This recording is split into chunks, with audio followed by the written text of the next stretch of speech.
have undergone these procedures. Uh, I congratulate Dr. Sinjini and Dr. Subham for organizing this program on World Plastic Day and keeping their focus on lymphedema. তো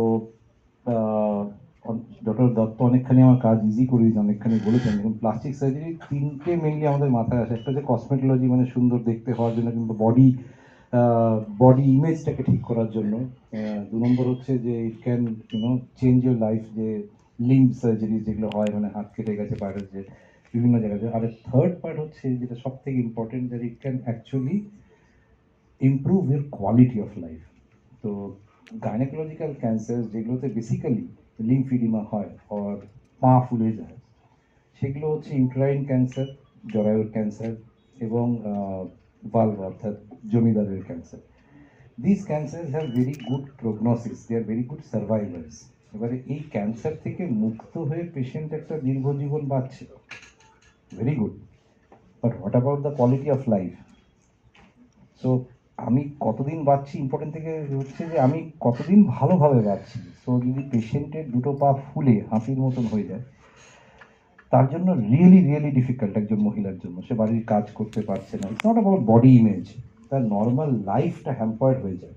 বয়স্ক হন maximum patient, হাঁটতে পারছেন না, very difficult. এটা social obligation হয়ে যায়, কোথাও বাইরে যেতে গেলে লজ্জা পাচ্ছেন যে আমার পাগুলো এমন ফুলে রয়েছে, সোশিয়াল অব্লিগেশন অলসো। কোনো সময় হয় যে একটা পা ফুলেছে, সেটা তো আরো বিভৎস, যে একটা পায়ের, একজন মহিলার একটা পায়ের জুতো সাইজ 5 আর একটা size 7। So just think of the condition, কত difficult. So believe me, before Sinjini trained, মানে I was really wanting যে মানে this should start, কারণ this is not very uncommon. যেই মায়েদের সমস্ত লিম্ফ নোড বাদ দেওয়া হয় সার্জারিতে, it is quite common. Around 15-20% পেশেন্টের এটা হয়, মানে 100 জনের ট্রিটমেন্ট হলে 20% পেশেন্টের এরকম পা ফোলে, এবং সেটা ফুলতে আমার একটা জায়গায় যায়, সেটা নর্মাল ট্রিটমেন্ট, যেমন ধরুন ফিজিওথেরাপি, মালিশ, স্ট্র্যাপিং যা করা হয় তার আওতার বাইরে চলে যায়। এবং অনেক সময় আউটসাইড আমাদের পেশেন্টরা বাইরে থেকে আসে। সো এর জন্য যে টিপিক্যাল ফিজিওথেরাপি কিংবা যে মাসাজের দরকার, যেটা ডিপার্টমেন্টে এসে নেওয়ার দরকার, সেটা সম্ভব নয় একজন ডিস্ট্রিক্টের থেকে যে মহিলা, সে প্রতি সপ্তাহে 2বার করে সেখানে থেরাপি নেবে। It's not easy. যার জন্য কি হয়, বাড়তে সেটা এমন একটা জায়গায় চলে যায় যে সেখান থেকে আর ওটা কমছেই না, যাই করছে। দোজ আর দ্য পেশেন্ট যাদের এই সার্জারিটার দরকার।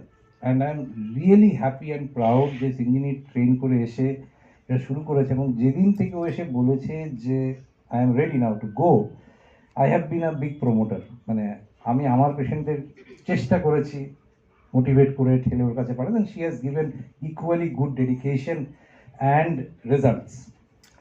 আপনাদের পেশেন্টের সঙ্গে আলাপ করিয়ে দেবে, দেখিয়েও দেবে, বলেও দেবে, that's her part of the job. But I am really amazed and I am really happy for my patients and the work she has done.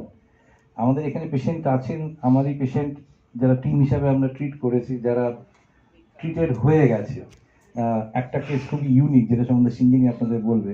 এবং আজকে একজন পেশেন্ট এসেছে যাকে আমি ডেকে উপরে এই প্রোগ্রামে নিয়ে এসেছি, যে মা আপনি চলুন, আপনি শুনবেন, আপনি বুঝে নেবেন, আপনি দেখে নেবেন।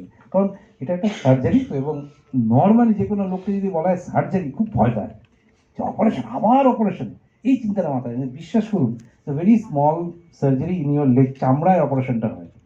এবং যেই লিম্ফ চ্যানেলগুলো জোড়ে ভেনের সঙ্গে, ব্লক লিম্ফ চ্যানেলগুলো, সেগুলো অ্যাকচুয়ালি সুতোর মতন, সাদা সুতোর মতন পাতলা, খালি চোখে মাইক্রোস্কোপের নিচে দেখতে